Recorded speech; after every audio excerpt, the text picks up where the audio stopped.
Ranking, sorting, and filtering can be applied in two ways in Fluence Excel, on the hierarchy or on the grid axis.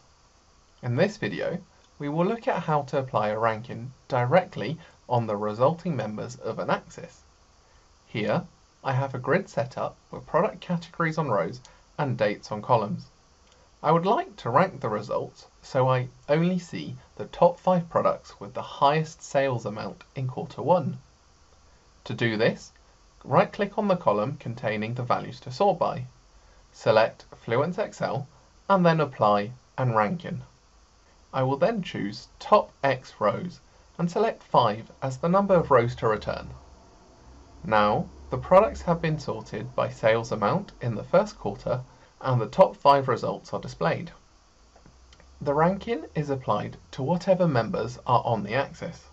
So I could move the geography hierarchy down onto rows, and we will see that the grid is still returning the top 5 rows, this time for the union of product category and geography.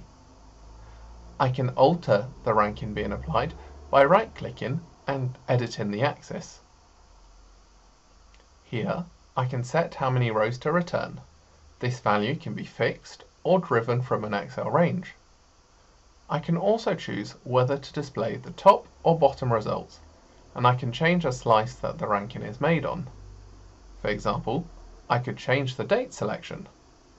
So now we will see the products are ranked by the sales amount in quarter 2.